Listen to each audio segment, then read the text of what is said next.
Walpurgis-Night 5 is finally out in Limbus company. The long-awaited, full-stop office-themed event has brought with itself two extremely powerful gun-wielding identities for Honglu and Heathcliff, and a highly variable and very beautiful ego skill for Otis. However, today I am not here to talk about those additions, as we'll talk about them later. What I want to show you today is how to beat all the missions in this event so you can get your hands on the limited edition profile accessory that comes with Walpurgis-Night 5. But before we start, real quick, let me tell you that most of my viewers are not subscribed. And if you find yourself coming back to my videos or end up enjoying this one, you should definitely consider subscribing. With Walpurgis-Night out, you can expect a lot of content from me in the following 2 weeks, so if you don't want to miss it, you know what to do. Without further ado, let's get back to the missions. We'll start with the easy difficulty, because well, that's where everybody starts. Most of these missions are so easy that they are pretty much auto-cleared after you beat the encounter once. However, a small minority might give you some trouble, so let's go over them. Of course, defeating every worshipper is the main objective of the encounter, and to do that on easy mode, you will need to just take advantage of their weakness. All worshippers are weak to pierce, so building a team with a lot of that damage is ideal. Additionally, the enemies come in large groups, but individually they're very frail, leaving them wide open for any kind of high attack weight ego or normal skill. Of course, the team that has a lot of pierce and also plenty of attack weight is Bleed, so using that team to clear the encounter is very effective. We'll get into the details when we get to hard mode, but realistically, you don't even need a full Bleed team to win here. Manager Dawn, supported by 4 decent pierce ADs, is more than enough to demolish this encounter.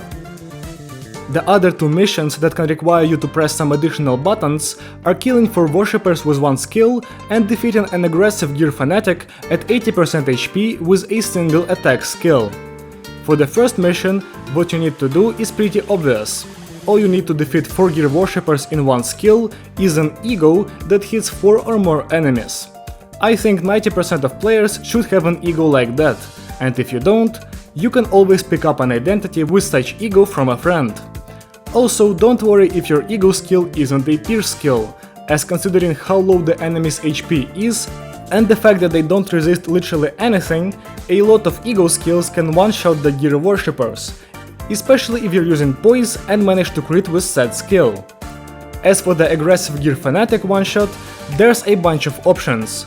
The mission is probably designed that way because the new Heathcliff is an absolute one-shot machine, but if you didn't get him, you can use any pierce skill 3 and beat the mission pretty easily. Of course, Manager Dawn shines here once again, as La Sangre has enough power to turn any of the fanatics into a fine red mist. With that, I think I've covered every notable mission on the easy mode, so let's move on to the much more interesting and potentially difficult hard mode. The hard mode missions are mostly harder versions of the easy mode missions, though there are some new ones. Some missions are still auto-clears, even in hard mode. Killing 30 and 53 worshippers is pretty much free, just like killing 8 aggressive gear fanatics. Completing the encounter with no deaths, no corrosions, no allies with 10 smoke and less than 3 hits on the ready-to-fire ally all go hand in hand, as they mainly require you to not mess up badly. As long as your identities are properly leveled and you're not running the worst IDs known to man, you should be fine on these missions. Though if you are underleveled, they might actually prove difficult. Now for the missions that might actually make you waste some encapsuling modules.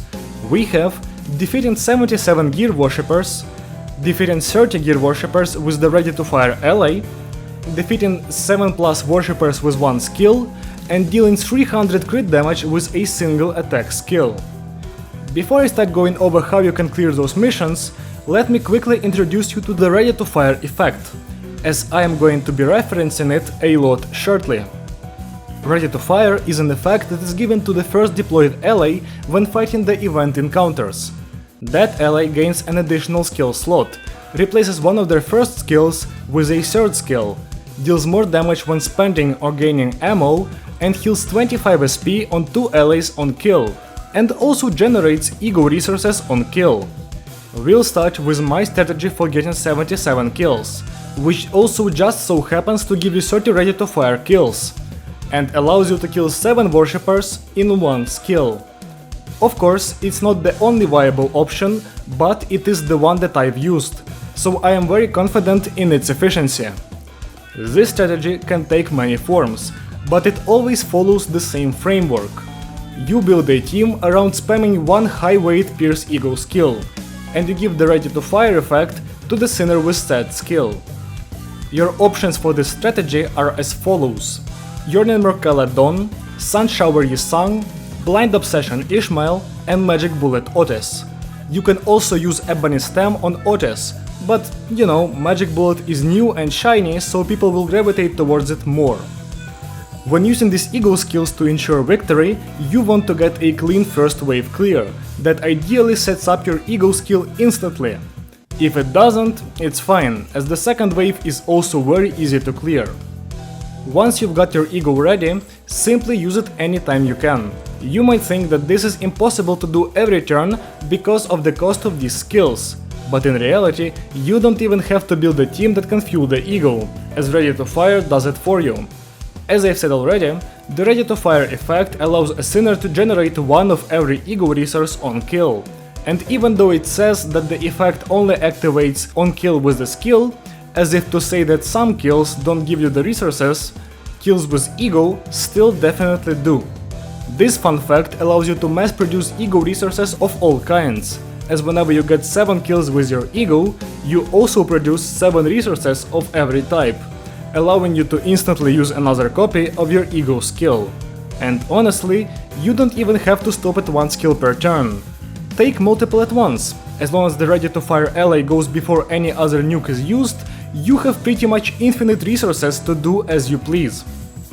On top of being a great way to get 77 kills, this playstyle also allows you to easily clear the 30 Ready-to-Fire kills mission, as the sinner with the effect is the one using all the Eagle skills, and also the 7 kills with 1 skill mission, as the Eagle skills that I mentioned before hit 7 targets as threat spin 4, and have enough firepower to fully kill 7 enemies in one use. The last remaining mission is getting 300 plus crit damage with 1 skill. Now this mission is entirely designed to be an auto-clear for full stop Heathcliff, once again. But even if you didn't get him, there are ways to deal that damage with other IDs. While this mission might look free initially, in my experience hitting 300 damage with normal poise skills proved to be kind of difficult. This was mostly because the skills that deal a lot of damage have multiple coins, and the enemies in this event tend to not live long enough to experience the last coin of any skill tree really, which is why I had to improvise. The first option is using to claim their bones. Of course, this skill has 4 coins, so the enemies will likely die before the 4th coin hits. But you don't need it to connect. If Mersault has enough poise to reach 3 weight and locks onto 1 or more aggressive gear fanatics, he can easily output 300 damage on a crit. While you could find other ways to reach 300 damage on a crit without Heathcliff, the tactic I ended up using is very simple and honestly quite lame, because all you need is a very familiar skill. Of course, I'm talking about Sunshower. While this Eagle itself doesn't interact with poise to crit, Yisang himself does. In fact, you're not bound to just Sunshower for this one, as any strong Eagle skill will do. As long as your sinner has close to 20 poise or more, they can use their big Eagle skill and crit with it, usually dealing over 300 damage. And because the mission calls for only 300 damage in one skill, with no further caveats, this is enough to beat it. And with this, we have reached the end of the video. This Walpurgis-Night honestly has easier missions than the last one, and even new players might be able to finish all of them to get the rewards. Sunshower countering every mission is not something I expected, but it's definitely a nice surprise. If you enjoyed the video or think it's helpful, drop a like to let me know. And consider subscribing to see reviews of the new IDs and Eagle in the following days. If you have your own tips and tricks for this event, share them in the comment section below, and I'm sure you'll help someone out. Thank you so much for watching, and I hope to see you soon. Goodbye!